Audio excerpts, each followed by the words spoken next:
নিখোঁজের একদিন পর মুন্সিগঞ্জের গজারিয়া উপজেলার মেঘনা নদী থেকে জ্যেষ্ঠ সাংবাদিক বিভুরঞ্জন সরকারের মরদেহ উদ্ধার করেছে পুলিশ। শুক্রবার বিকেলে উপজেলার কলাগাছিয়া এলাকার মেঘনা নদী থেকে ভাসমান অবস্থায় তার মরদেহ উদ্ধার করা হয়।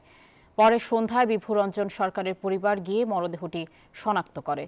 বৃহস্পতিবার সকাল 10টার দিকে রাজধানীর সিদ্ধেশ্বরীর বাসা থেকে বেরোনোর পর থেকে তিনি নিখোঁজ ছিলেন।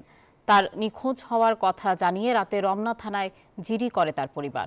শুক্রবার বিকেল 3:45টার দিকে গজারিয়ার বলাকিরচর এলাকার মেঘনা নদী থেকে ভাসমান অবস্থায় একটি লাশ উদ্ধার করেন নারায়ণগঞ্জের কলাগাছিয়া নৌ পুলিশ ফাঁড়ির সদস্যরা, যা সাংবাদিক বিভুরঞ্জন সরকারের।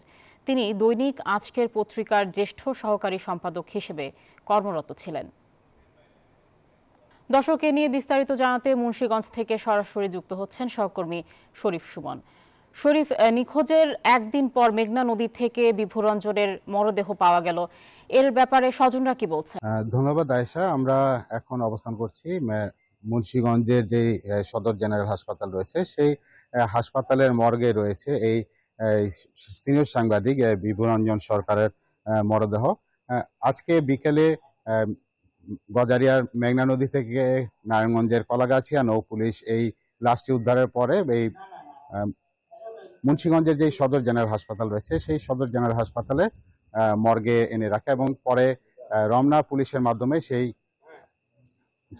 হ্যাঁ, এবং আজকে রাতে এই মুন্সিগঞ্জ জেনারেল হাসপাতালে এসে তার তার পরিবারের সদস্যরা এসে লাশটি শনাক্ত করেছেন। তার পরিবারের সদস্যরা জানিয়েছেন যে বৃহস্পতিবার সকালে বিভুরঞ্জন সরকার তার বাসা থেকে কর্মস্থলের উদ্দেশ্যে বের হয়েছেন এবং তারা পরবর্তীতে তার কোনো খোঁজ না পেয়ে তারা রমনা থানায় জিডি করেছেন। কিন্তু কি কারণে আসলে বিভুরঞ্জন সরকারের লাশ এখানে পাওয়া গেল এবং কি কারণে এই কি ঘটেছে তারা আসলে এখন ওই বিষয়টি নিশ্চিত নয়। তবে সামাজিক যোগাযোগ মাধ্যমে কিন্তু বিভুরঞ্জন সরকারের একটি খোলা চিঠি যেটা ছড়িয়ে পড়েছে এবং সেটা ইতিমধ্যে কিন্তু ভাইরাল হয়েছে। সেই খোলা চিঠিতে তার যেই বিভিন্ন বিষয় তিনি লিখেছেন এবং সেই বিষয়গুলো কিন্তু সামাজিক যোগাযোগ মাধ্যমে যেটা ব্যাপক আলোচিত। তবে পরিবারের সদস্যরা জানিয়েছেন তারা কেন বিভুরঞ্জন সরকার মিসিং হয়েছেন এবং কি কারণে তার লাশ এখানে উদ্ধার হয়েছে তারা এই বিষয়টি স্পষ্ট নয়।